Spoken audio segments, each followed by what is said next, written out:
Hey guys, welcome back to my channel. My name is Marina.selby and today we're going to talk about how to purchase a property, especially property that comes with a higher price tag.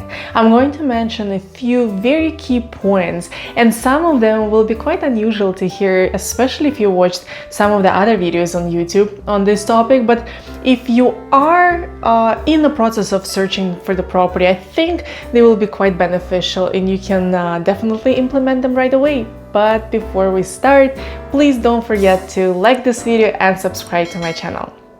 When looking for a property to purchase, many people rely strictly on MLS. Now, even though majority of the homes for sale are listed there, the good chunk of them are sold exclusively, and you simply will not be able to see them on the internet. And if you happen to work with a real estate agent, your agent is supposed to uncover the properties for you based on your needs and not be dictated by what is currently happening on the market. As an example, we could go through some of the sales and rental archives and approach the landlord or the owner to see if they would be interested in entertaining an idea of potentially selling their property if the offer is right. You can also reach out to the large network of realtors in the same area and ask them to contact their previous sellers to see if they would be interested in selling their property as well. Also, something to keep in mind when it comes to the high-end properties, many are being sold exclusively, meaning off the market, because they may not want their house to be seen just by anyone, and only the selected buyers will have a chance to come for a showing. And without the agent, you just simply will not even be able to know of a good portion of those homes that are currently for sale. This one is especially important. It's absolutely crucial to know everything about the property in mind. You need to learn about who is selling the property. You need to know about how long it's been on the market or off the market. Were there any offers? And if there were any offers, why they didn't accept them? Who is the agent who is selling the property? Find out about the seller's motivation to sell and what drives them. What kind of buyers they're looking for, and so on. And based on all of these discoveries, you create a certain strategy that will help you achieve the goal. You should find out about the developer, the architect, the designer of this particular home. And needless to say that those discoveries will either help you negotiate a better price or actually will help you at the resale at the higher price later on. I always say knowledge is power, and this is exactly what helps me with negotiations. When buying any kind of a property, especially at the higher price tag, you always have to keep in mind the resale value, because at some point you will be the seller and you want to make sure that you don't face any unforeseen issues or some kind of difficulties because you didn't do your due diligence at the time of the purchasing. And now you're forced to reduce the price to offset those issues.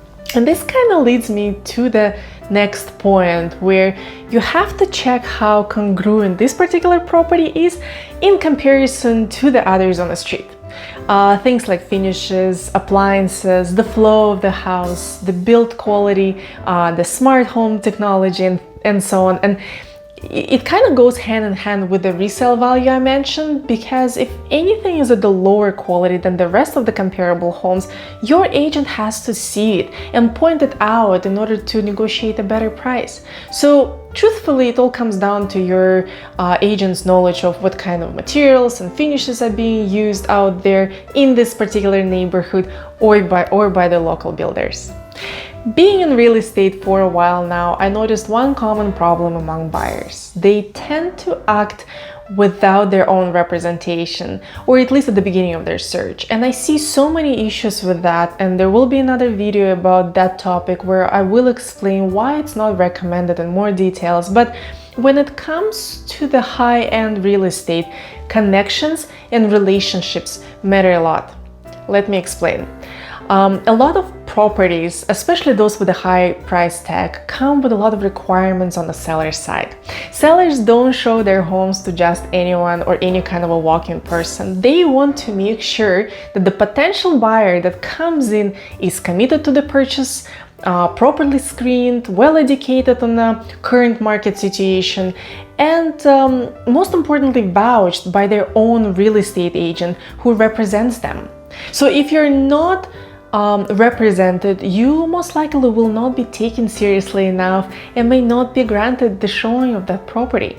Another thing to keep in mind is that pretty much regardless of what the condition of the market is, the best properties out there, the best in class, will always have competition among buyers. So your sort of buyer profile is highly important because luxury or any kind of a high-end home sellers do care about who they will be selling property to.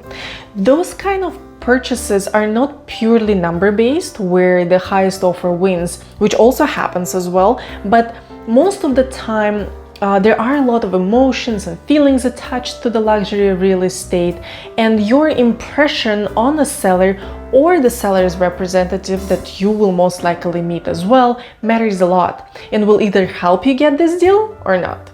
So it kind of circling back to the fact that if you come off not particularly well, unprepared or unrepresented, you can really damage that first impression and hence miss that chance to become the owner of this particular property, even if you have enough funds in your account. Quite often, the sellers don't have to sell, it's discretionary. And if we are the ones reaching out to them to see if they would be interested in selling their property, it's always best to position yourself as someone that the seller would want to deal with. I'd say that the key to the successful purchase are all of the above mentioned points, and of course some.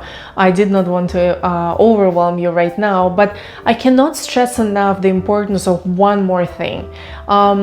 The importance of your real estate agent understanding and learning everything about your personal life, how you live, how you use the space in your current home, what works, what doesn't, what are the future plans for your family, what are you looking for in a new home, what is the dynamic of your family, and many other things that you will know that you're not wasting your time on just looking at the properties, but will be confident enough that once your real estate agent suggests you go and see certain home, you know it's worth your time. Time is money, we all know that, and I especially appreciate that. So sharing as much information with your representative is absolutely crucial to be able to find your dream home fast. I also noticed that the buyer's requirements do tend to change through the process of shopping for homes, which is absolutely normal, as you get to learn more about your own preferences and uncover certain must-haves that you didn't even think about before, or just simply understand that the certain things that you wanted to have are no longer important. But keeping your agent up to date and providing the constant flow of feedback will be very helpful to make sure that everyone stays on the same page and there's no time wasted. Share with me in the comments below if you faced any issues when purchasing the property, or if you're currently in the process of shopping for one, and if there is anything I can help you with, I'd be very happy to do so. And once again, please don't forget to subscribe to my channel and share this video with someone you think will benefit from watching it. If you need to get in touch with me, you can find my contact information in description below, and I hope everyone is gonna have a wonderful day, and I'll see you soon. Thanks for watching.